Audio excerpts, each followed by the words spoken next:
From Dubai Internet City. This is the Business Breakfast on Dubai Eye on One. Live at Microsoft UAE, fueling business growth in the region with its hyperscale cloud data centres. All right, from the insurance market to the Dubai property market, which is, according to a new report coming out today, heading for an all-time transaction high. That is the latest Property Monitor report. We are very pleased to be joined with a sneak peek of the report by the company's COO, Zhann Jochinke. Zhann, it's lovely to have you. Thanks for coming down. All right, thanks for having me here. Lovely new digs you guys have. We do indeed. We are settling in. We've got the coffee, and you've given us something to talk about as well. The April report coming out from Property Monitor says that we are galloping towards, and I quote, an all-time record of yearly transactions. What's going on? Yeah, so transactions on the surface, the market is looking phenomenal. April near record, about 7,000 transactions.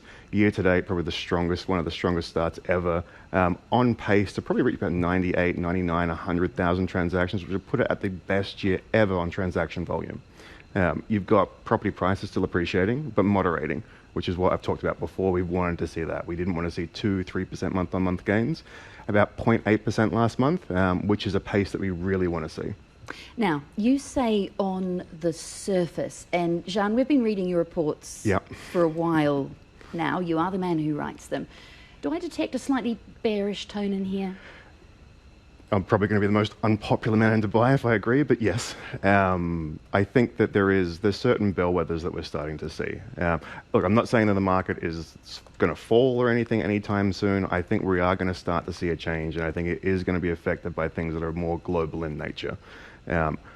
Mortgage interest rate rises, what's going on in the Fed, inflation, I think is going to have significant impact. I think we're going to see lending slow down here, and for me, that's one of the first major concerns, given the nature of the recovery we had. We had that recovery led by a lot of people using mortgages to enter the market. And the numbers we're seeing now is they're starting to drop. Okay, let's just pause and have a look at what that might mean. Mortgages in this report down 20% in April. Mm-hmm. Is that people not wanting to borrow, not being able to borrow, or just having piles of cash? I don't think it's necessarily people having piles of cash. I think that it's led by some people haven't been able to find the property they want to buy because prices are so high, so they haven't been able to buy it. Others have seen that what their monthly costs would be are just not going to be with around where they feel comfortable because of rates going up. Rates are going to continue to go up. Those monthly costs are going to continue to go up.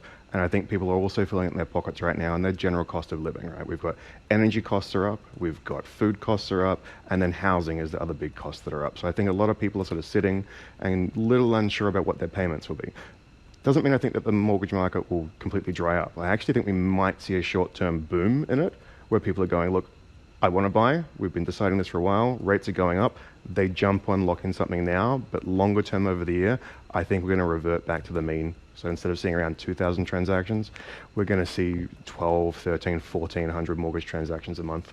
Is there not a counter-cyclical argument to that? We're going to speak to John Lyons from Espace a little bit later on as well. There's been an Esteco report about rising rents. Is buying property here an inflation hedge against rising rates in the way that it is in a lot of other places? I think buying property anywhere is a long-term inflation hedge. And the key word is long-term. If someone's looking to get into the market now, put their money in there, it's a good hedge. Anyone that's short-term or speculating, not so much. I mentioned cash buyers earlier because there's a lot of rumour around the place at the moment that we're seeing a lot of foreign investors come in, that they are willing and able to buy for cash. How true is that? So anecdotally, we get it from all the brokers and others, and yes, we're seeing it. Data-driven wise, there's not a lot of information that's out there available, but it's definitely there. We're seeing it. There is a huge impact from Russia, but I was speaking earlier, that spigot can be turned on and off with certain policies. There's other Europeans coming into the market as well. That's where most of the money, the cash money, is coming from. It's from the European countries and from Russia. Is there an argument that this market pausing and cooling down a little might not be a bad thing either? I think it would be a great thing. I'd like to see that. I'm very bullish on Dubai long term, and every market goes through your peaks and troughs. The quicker you get to the peak, the more danger there is on the way down. So I think a little bit of cooling off into the market where we can have this much longer and sustained market recovery is a good thing for it. Let's talk about supply. We've had a couple of guests come into our Microsoft studio here and, in the chat before we go live, tell us that they've bought off plan, which is interesting. Are we seeing a shift? Slowly, in the data we're seeing it, you will see a bigger shift. I'll put my money on a bigger shift towards off-plan, especially also linked back to mortgages, right? Developers right now aren't really offering post-handover payment plans. Expect to see that. I'll put money on that happening Q3, Q4, more of them coming back with those options. Developers as well. There's been more than 25,000 new units brought to market for sale this year. Not handovers, new project launches.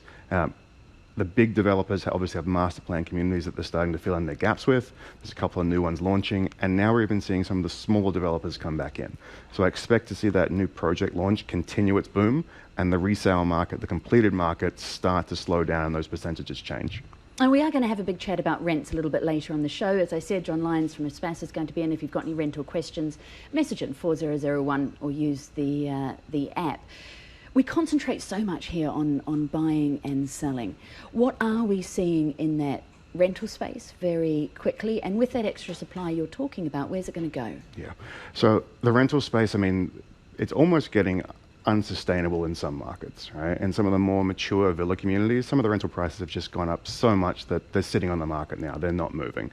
And you've had to see people compromise because they can't get in there, so they're going to some of the secondary communities. Rental yields are probably holding around about 6%. I think you'll probably see that maintain a little bit. I think you'll probably see rental prices in certain communities start to plateau in the coming months. Sort of after the summer, after that wave of people coming back from school, locking in, I think you'll start to see them plateau in a lot of areas. Zhann Jochinke is the COO of Property Monitor, coming in with his latest Property Monitor report. Thank you very much for your time this morning.